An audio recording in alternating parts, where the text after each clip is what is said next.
Hello and welcome to The Gist. I'm your host, Chris Vetrano, here every week to break down all the things that are happening in pop culture and interviewing the people that make it pop. On today's show, we are covering another edition of our pop culture roundup. You know, there's a chill in the air, the leaves are turning, and pop culture stories are burning up. What are the things keeping me up at night? What are the things keeping you entertained? We're going to try to cover it all today.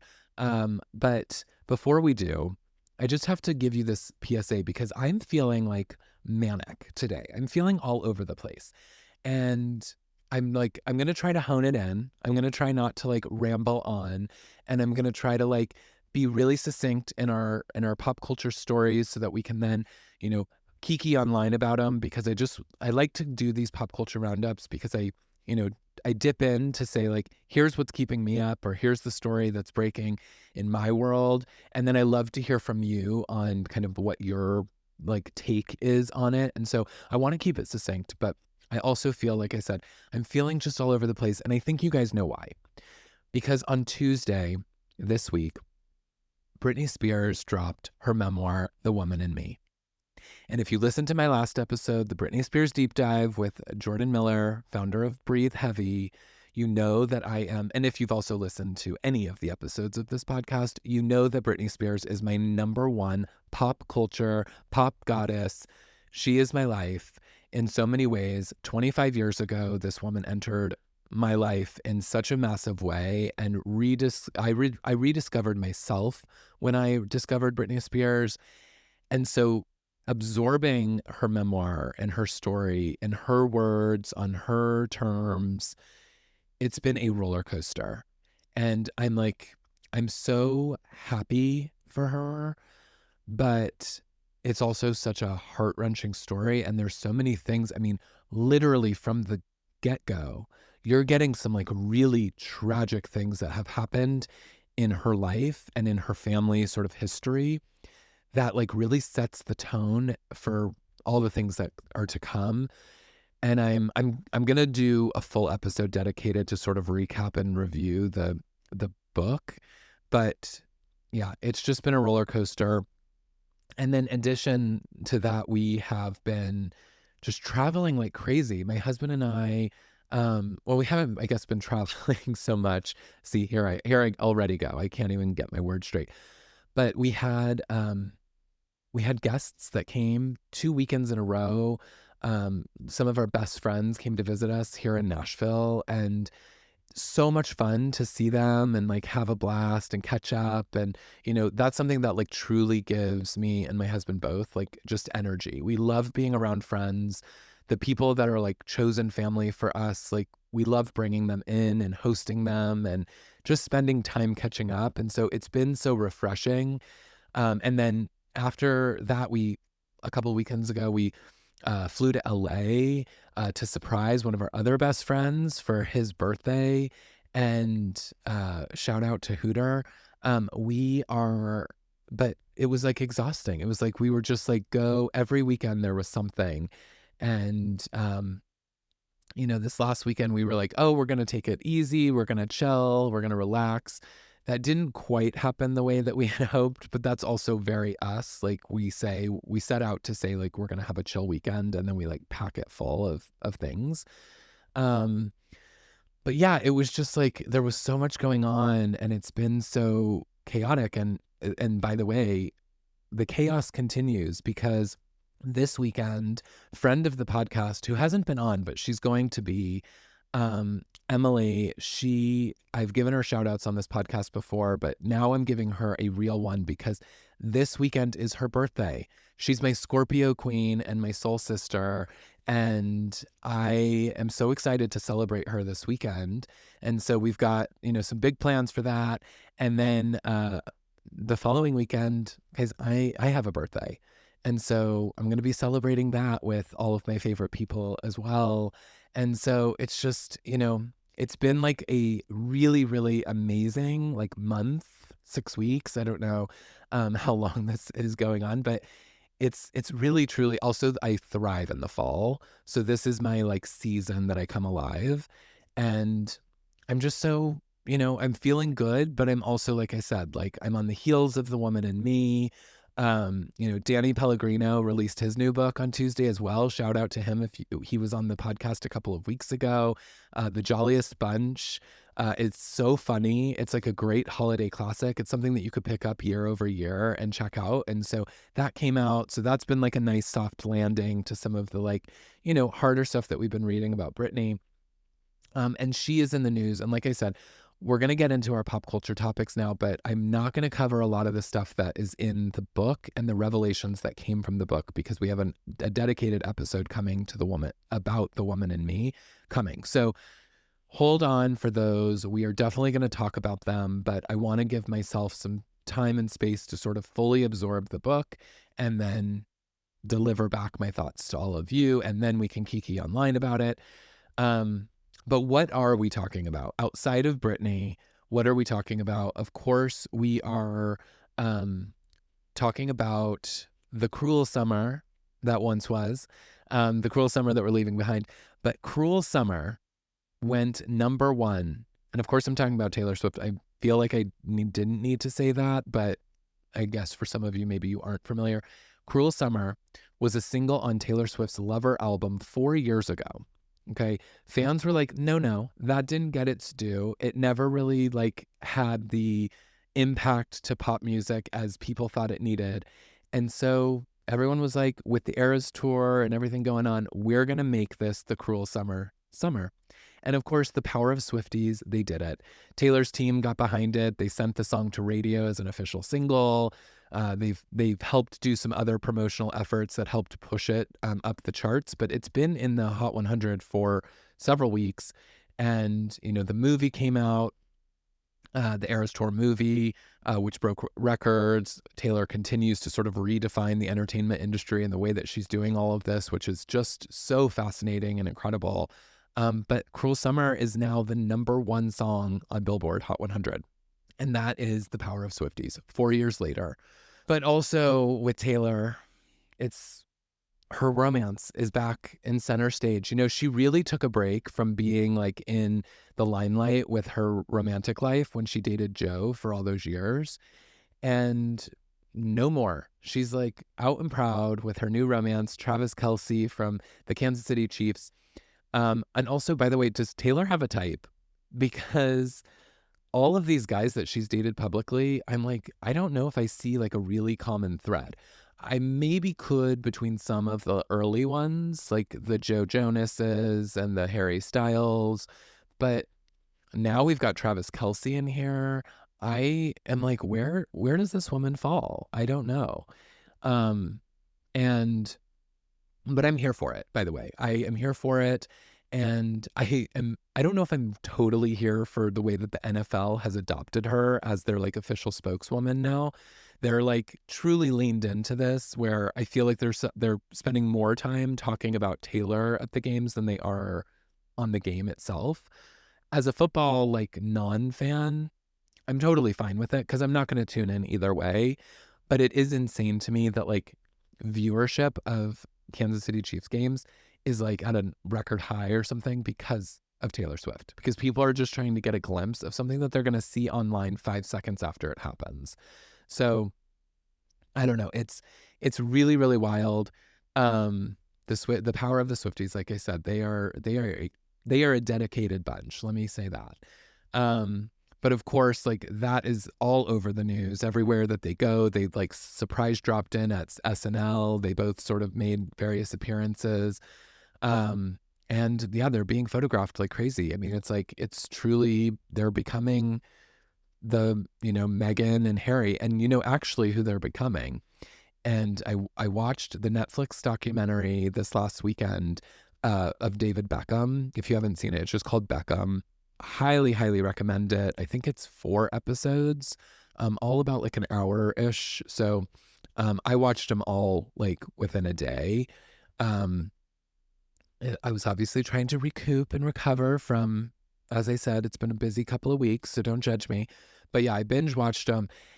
So fascinating. First of all, it's not only a, walk down memory lane of his career, but it's actually like the retelling of the love story between him and Victoria. And, again, if you know me, the Spice Girls have defined me in so many ways, in the way that I love pop music and the way that like I really came to enjoy pop culture.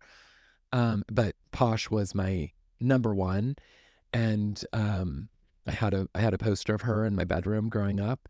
And so I loved seeing, her perspective of their romance, but it really was like she was in the stands at his games, and they tried to be sort of private about it until they couldn't. And then they were everywhere and being photographed, and then it became about their fashions and the way that he was dressing. And, it really like is mimicking a lot of what's happening between Taylor and Travis.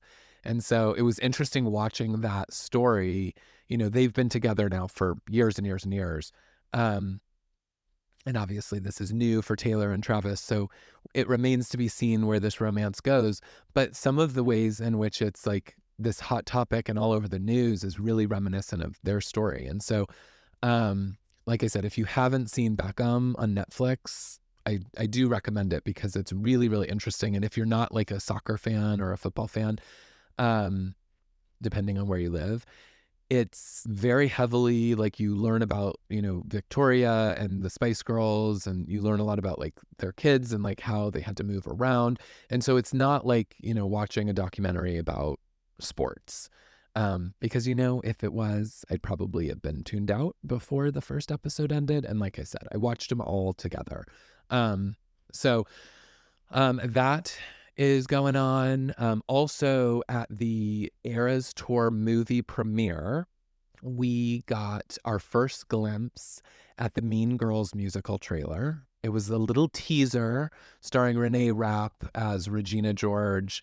We're, of course, getting the musical version of the iconic pop culture phenomenon that is Mean Girls, and then became a Broadway musical hit. And I've never seen the musical, so I'm very excited for the movie version that's coming out in January. But we got our first teaser, and somebody recorded it in the theater, and it made its way online and looks very interesting and entertaining. So I am ready to see, all of our Caddy Heron, Gretchen Wiener, Regina Georges. I'm ready for them all. Some of our favorite characters, side characters from the movie are returning. John Hamm is going to be Coach Carr. I mean, there's just like, it's like a pretty iconic lineup. So I'm excited to see it. And I was excited to see the first trailer. Also, sort of burning up my timelines and my feeds, Dancing with the Stars. And maybe this is just me. Because I know Dancing with the Stars is like, been on for what, like 1,000+ years. And I'm trying to decide, is it because I'm part of the Bravo universe and so much of what I follow and the people that I follow are part of this like Bravo fandom? Or is this truly like, has Dancing with the Stars been like reborn? You'll have to tell me, because if you're a Dancing with the Stars fan, maybe you're like, yeah, every year it's in the news and every year we're talking about all of it. But I feel like every time I'm on the internet, there's something about going on with Dancing with the Stars. There's, romance rumors. Of course, we've got Ariana from Vanderpump Rules. I almost said from Scandival, which, yes, also. And I watched one episode just to kind of see what was going on. And Jamie Lynn was on it, so I needed to see what she was up to. And then she was on it, and I think it was the same episode she got voted off. And then, but like Ariana is like really good. I think she might win it, actually. So that's exciting for her. She continues to win. And then, of course, Mauricio is on it, and everyone's, is Kyle going to show up in the audience? And now there's rumors that he was seen holding hands with his partner, and which I guess is true, because Kyle was on Watch What Happens Live and kind of confirmed it, that she was hurt by it. So I don't know what's going on, but it's every time like I said, every time I'm online, I'm seeing something about Dancing with the Stars. So I feel like it's very much relevant again. But maybe that's just me. Maybe it's just the people that I'm following that, are very interested in this season. So, but let me know, shout out in the comments, or, follow me online, and let's talk about it, because I probably won't watch a lot of it, but I will be interested to see kind of how far our Bravo Labs make it. And then speaking of dancing, Madonna is officially on the Celebration tour. We weren't sure if it was going to happen after she had to, cancel a lot of the dates or pause the dates, reschedule them, I guess, due to the bacterial infection that put her in the hospital. She was like in pretty critical condition from what it sounded like. She has gone on stage and talked about how she didn't know she was going to make it, and it sounded pretty dire. So, I mean, it's wonderful to see her deliver this Celebration tour. From everything I can see online, it feels mixed. I've seen people saying that, she's delivering, she's got tons of costume changes. It's what you would expect from a Madonna kind of spectacle. On the other flip side, I'm also hearing that like maybe she's like not done all of the songs in the set list and that she's ended early. And so I don't know. I don't know what's going on. But I know that I know some folks that are going to the show, and also some folks that have already been. And from what I can tell, they're all having a blast, and good for her. I mean, I'm such a Madonna fan, and I would love to see her on this tour, but I'm also like, I feel like there's a bit of Madonna that like she's looking for relevance in the wrong places. It's like, I'd rather see her age gracefully and understand that like maybe she can't do all of the things that she used to do when she was on stage, and that's okay. We still celebrate that. And so I've been like a little concerned about the things that I was seeing online, that kind of like I wasn't ready to like invest in it, but we'll see. Maybe I'll end up catching one of the shows when it comes through. But yeah, that has kicked off. This last week, we also got the premiere of Winter House. It's I'm not sure how I'm feeling quite yet. I thought it was good. I thought it was strange that we didn't address where Amanda was.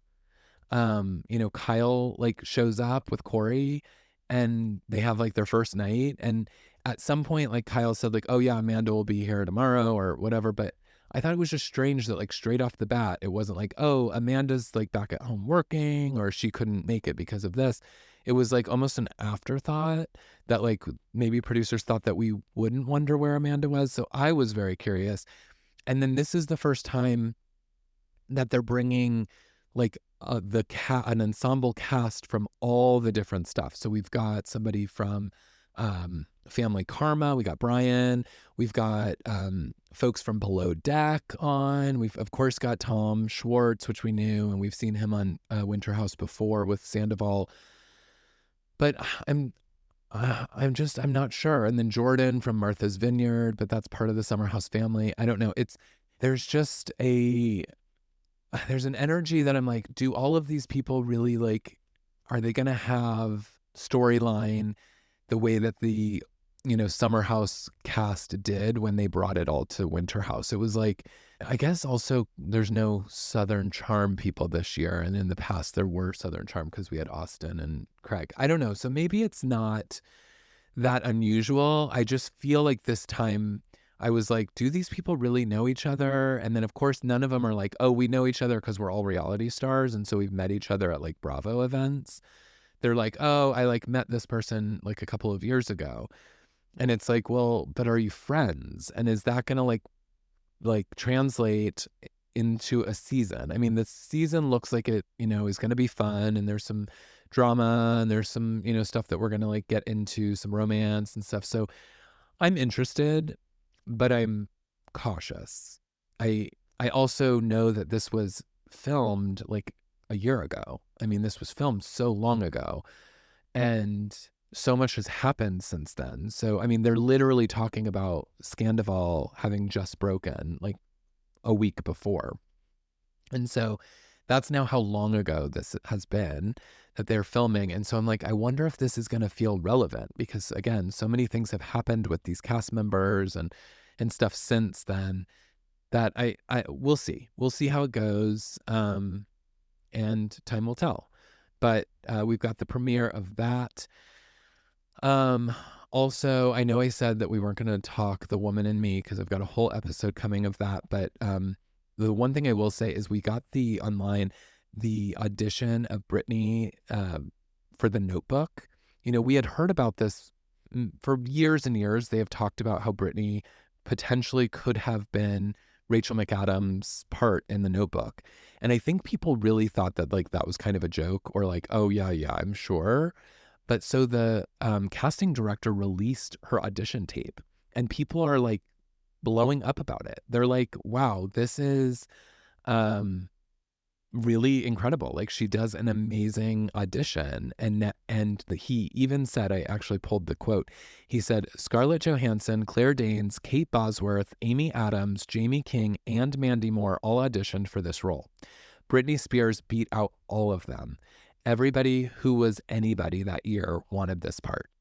So, and Britney apparently says in her book that she was like offered the role and essentially turned it down. And so that was pretty shocking, but the casting director came with the receipts and we're loving that. So if you haven't seen it, I urge you to, because it shows that like Britney has got some range.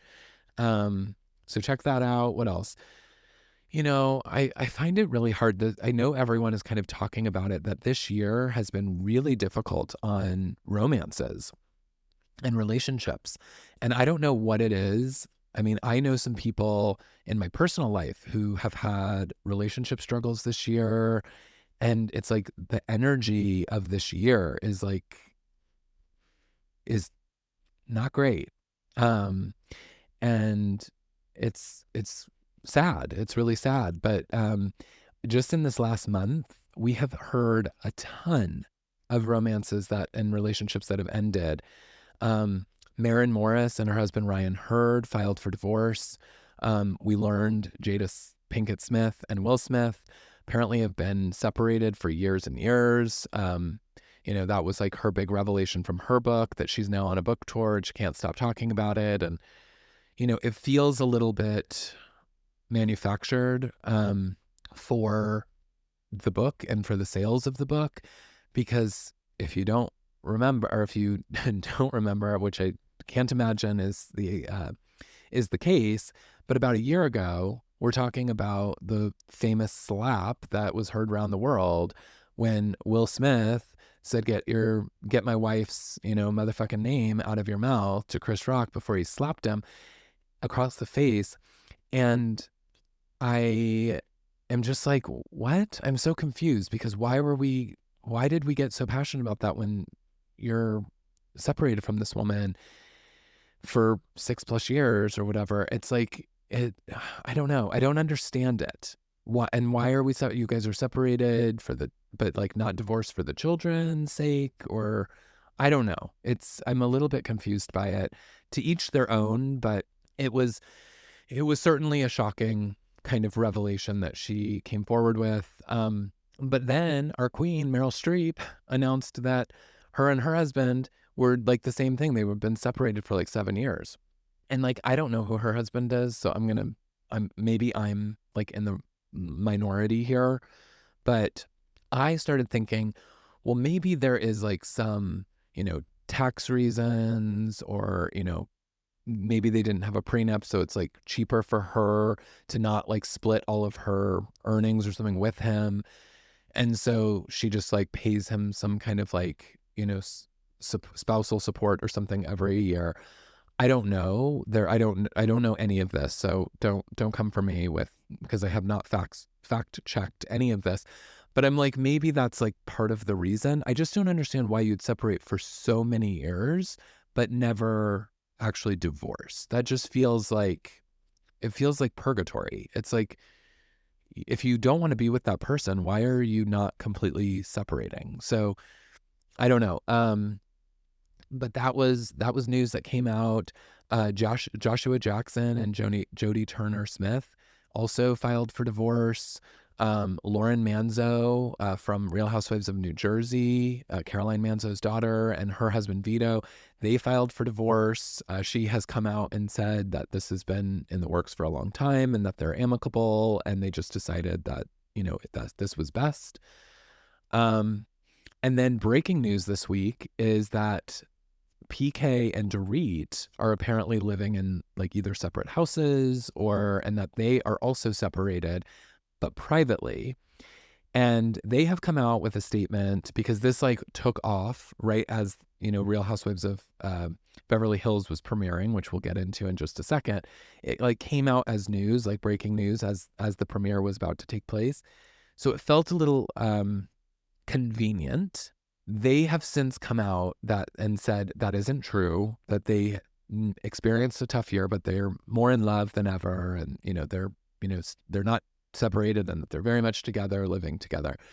But then on Watch What Happens Live, a fan asked, what do you guys think about this, to Kyle and Teddy? And Kyle was first of all shocked. She was like, oh, I hadn't heard that. And then Andy was like, but had you heard it before the news broke and before it was like in the headlines? And she like kind of smirked and she was like, no, but she, looked like maybe she was saying yes. So I don't know. I was like, was that sort of a admission to that? And then the other thing is, if we remember at BravoCon last year, Andy asked the very shady question to Erica Jane, who do you think is the next Bravo celebrity to, split up? And she said PK and Dorit, which ends up playing out in the premiere episode. And so it's like people obviously think that there is something going on. And now, like, there's photos of PK, like, around town where he's not wearing his wedding ring. And so I don't know. I don't know if that is another relationship that's about to end. But tough year for relationships. And I surely hope that everyone is finding their happiness and that, we can all move into a healthier and more loving place in this new year. But let's get into the Real Housewives of Beverly Hills premiere, shall we? Because that was on this week, and it was interesting because I kind of was like, we don't have Rinna this year, so like, do we have a villain? Do we have sort of that antagonist? Do we have the person that's going to really come in and stir the pot and keep the storyline moving? And I think verdict is out on that. I was a little bit like curious where we were going to go because obviously we knew the Mauricio and Kyle story is going to play out, but the separation news broke after the cameras went down. So I didn't really know what we would actually get in the season. And it does seem as though we are going to get that storyline, especially right here in the premiere. They've already, there's already signs that something is afoot. But I felt like this premiere episode was really all about the side players. I mean, does anybody else feel like kinship to Eagle Woman? That's her name, by the way, if you haven't watched. Her name is Eagle Woman. And Dorit hosts this like spiritual get together, like therapy session hosted by Eagle Woman, who I also was unclear what she actually does. But at one point she was like, oh, I love that rock is looking at us because it looks like a grandfather and it's going to watch over us. And like, I mean, the producers, I think, just found like a random rock and they were like, okay, let's just like get a quick shot of that fucking rock over there and call it a day. I don't know. I also saw like some of the women just like trying not to laugh when they met Eagle Woman.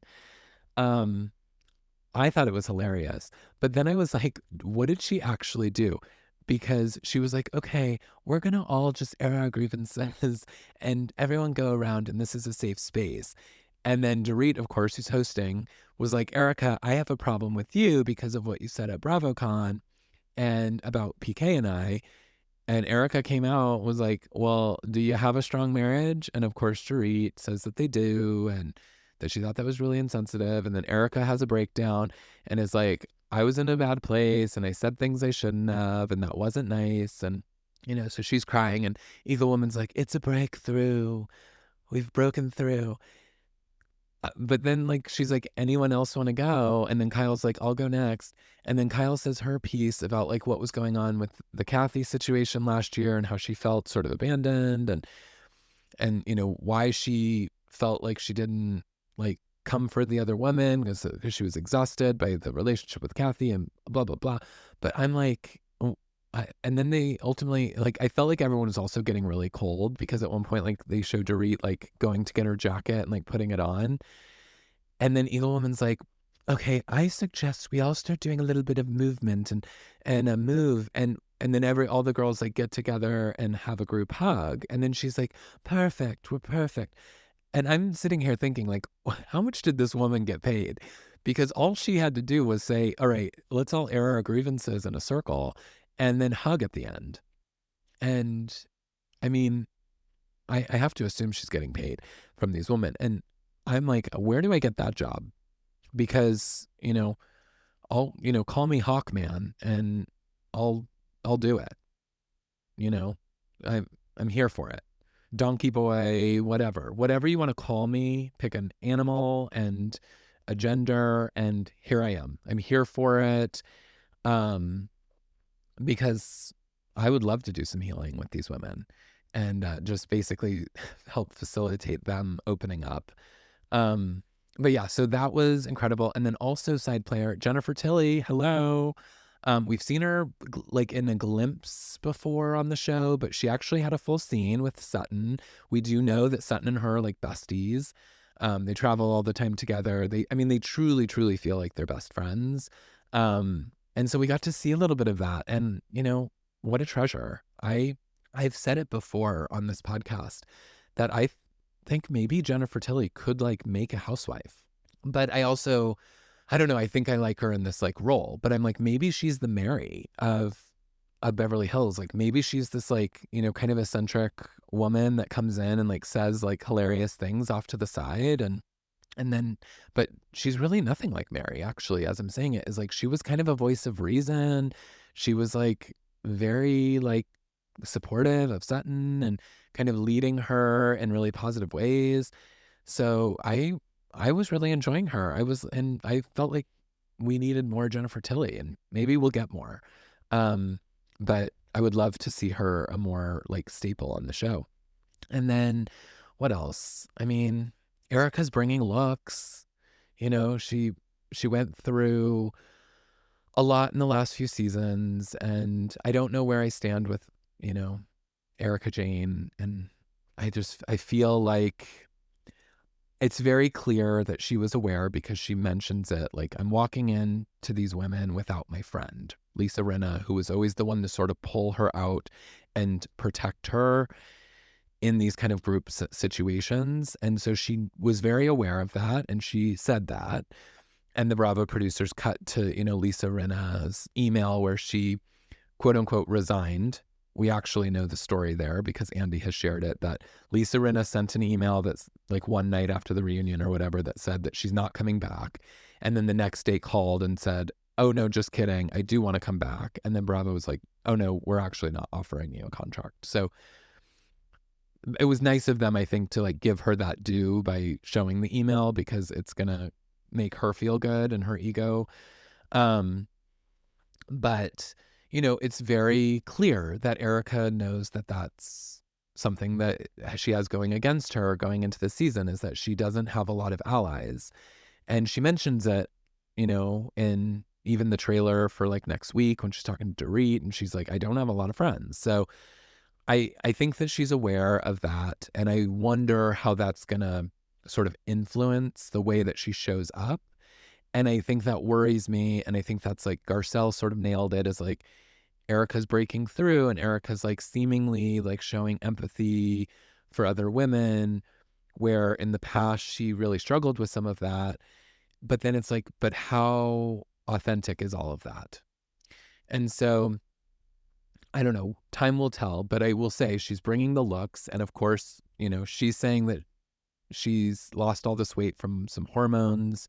Dorit, very shadily in her confessionals, said, is hormones spelled Ozempic?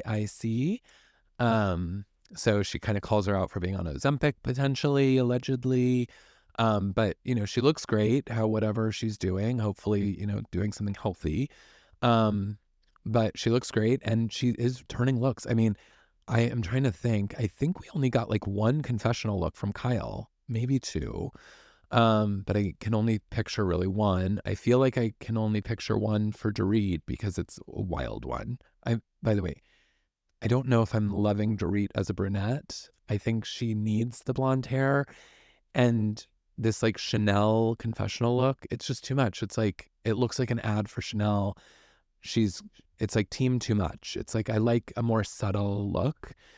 But like Erica, we had at least 3 confessional looks from her in this episode, and all of them were stunning. So she's bringing the looks. And then, we got like a touching scene with Garcelle and her sons, her twin boys who are 15, although it was kind of insane watching her walk one of them through how to pump gas. And I was like, you're 15. And then he was like, I can't wait to drive. And I'm like, oh no, you can't drive if you don't know how to pump gas. So, but, there was a touching scene with them where they talked about her, how her work schedule has brought her away and how they feel like she wasn't maybe there as a parent in some cases. But, yeah, I don't know. We didn't get a lot from Crystal this episode. We didn't get anything from our newbie. And yeah, I think that's really it. Just kind of an intro. Oh, of course, we got the Mauricio and Kyle. How could I forget? We got the scene. It kind of ended the episode with them where Kyle's like, we never see each other. We have to schedule appointments just to talk about our schedule.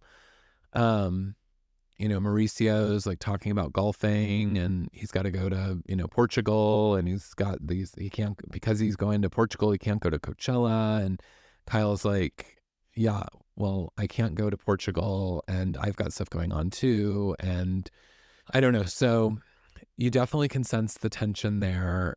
But the craziest part, which is now I've seen it all over the internet, is that he doesn't know how many tattoos she has. And he's like, how many tattoos do you have now? And she's like, 5. And he's like, I thought you only had 3.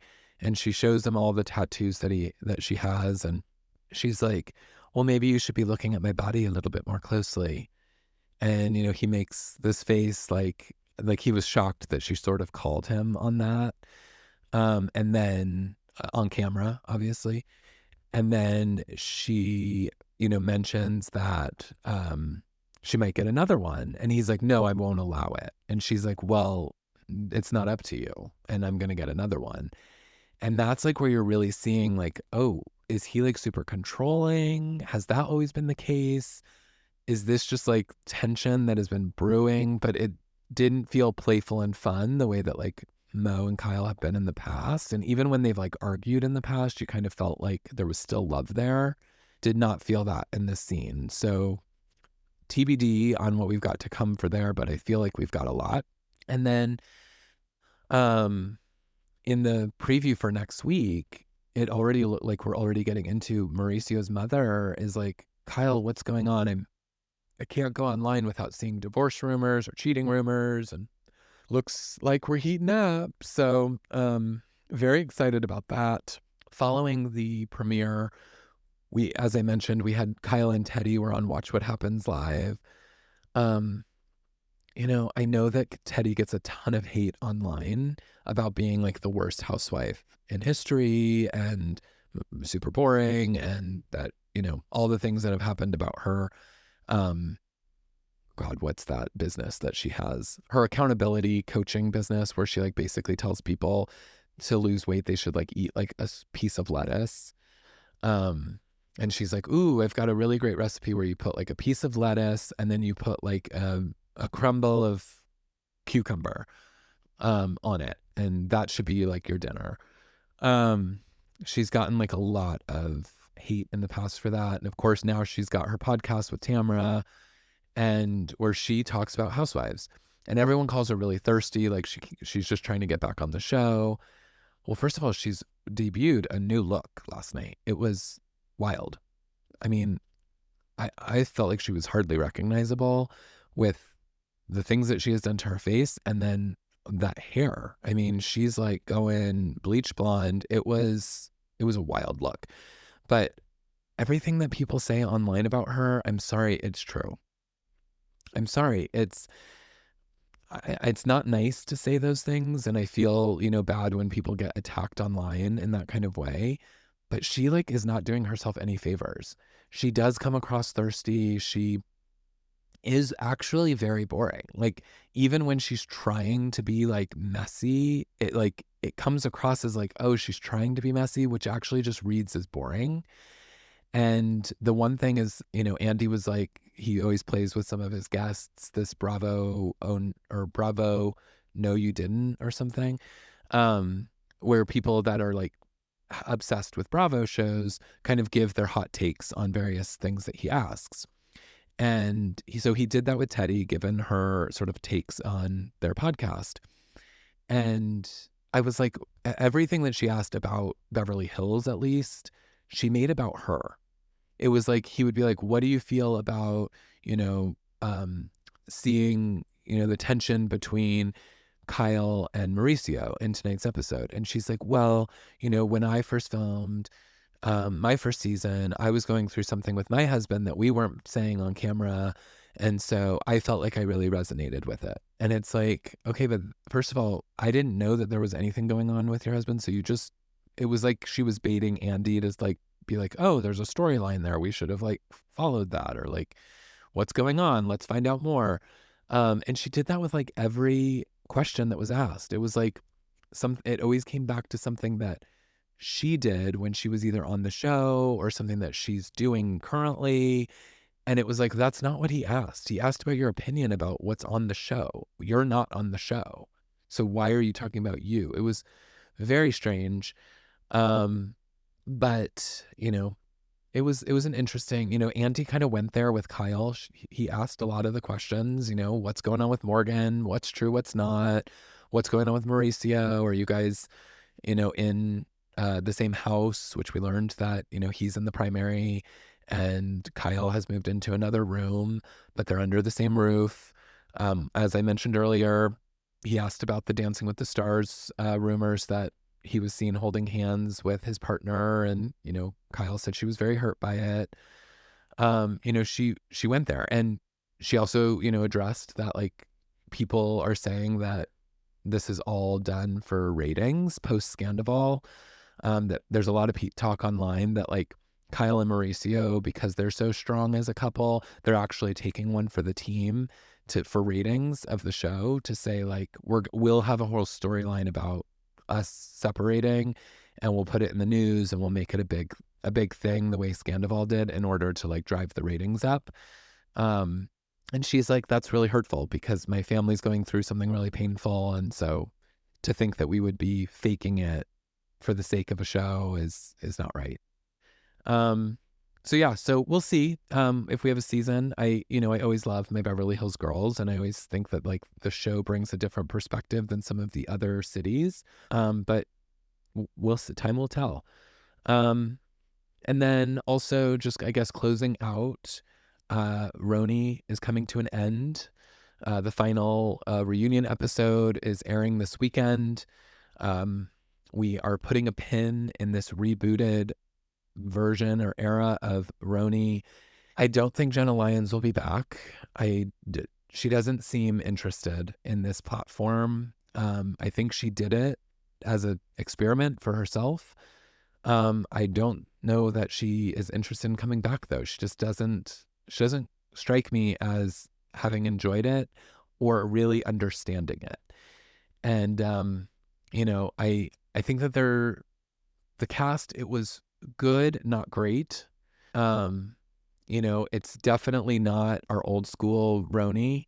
And I know that that's like an unpopular thing to say, because everyone says it's like a lazy thing to say. Like, of course, we're never going to get our Ramona, Sonia, Luann, Dorindas. We're never going to get that again. That's magic. But it's like, but that is what we're trying to accomplish, though, is like we need We need magic.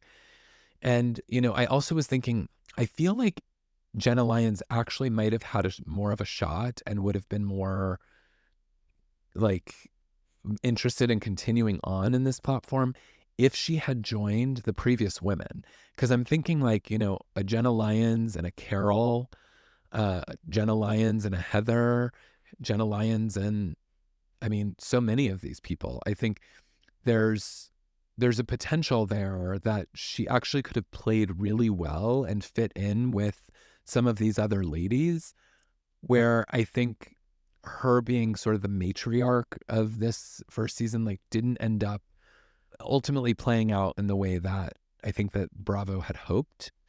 Um, and some of the people that started really strong, like the Aarons, and I think even Sai sort of started strong, and Bryn, I feel like sort of faded by the end. I think that Bryn is strong enough to come back. I think Jessel is like killing it. She was on in Rolling Stone. I mean, she's like coming out as kind of the breakout. And she started, I remember when I did my premiere recap on Roni, I said, oh, we don't need Jessel. Like she was like a non-character. She was quiet and in the background, and I don't care about her story. By the end, she was sitting right next to Andy, and she's like the one that I'm like, if anyone's coming back, it's Jessel. So, I definitely think that I think Uba realized that she sort of sat in the background a little bit too much, because I like Uba. I mean, I like feasting my eyes on Uba on the screen because she's such a beauty. But she sat in the back a little bit too much, and I think she realized it. And so when she came in too hot on Jenna Lyons. Like in the reunion, there was just like moments where Andy was talking about like two other people, and then Uba would be like, yeah, and Jenna Lyons is not who you think. And it was like, and Andy's like, okay, I guess we'll get to that later, because like that's not what we're talking about right now. It came across very weird, and I feel like she realized like I need to have a our enemy that I can like spar with in this reunion. Otherwise, I'm sitting on the end of the couch. I'm not going to be back. So I felt like it was coming across too much. So yeah, I don't know. I liked how we started it. I didn't love where it went. I thought it moved way too slow. And I don't know where to go from here, because I feel like I do want maybe some of our original women back and put them with some of these newer players, and let's get back to form. I don't know. It'll be interesting though. I'll of course continue watching and see where we go from here. But yeah, I think that that's, everything happening in pop culture, at least from my perspective. Of course, if I'm missing something big, let me know, because hello, send me the link, send me the receipts. I need to know. I want to be up to date. So definitely follow me on all the socials. I'm at CM Vetrano. And yeah, thanks for tuning in for another edition of our Pop Culture Roundup. We'll, of course, bring these to you every month. And we've got some, fun fall holiday themed content that's coming up, some fun interviews. So don't forget to rate and subscribe so that you never miss an episode of The Gist. And until next week, it's Chris Vetrano, and next week is my birthday, guys. So we're having a birthday episode. So please come back and tune in and be with me. And I will talk to you all then. Until then, have a great weekend and a great week to come. Bye.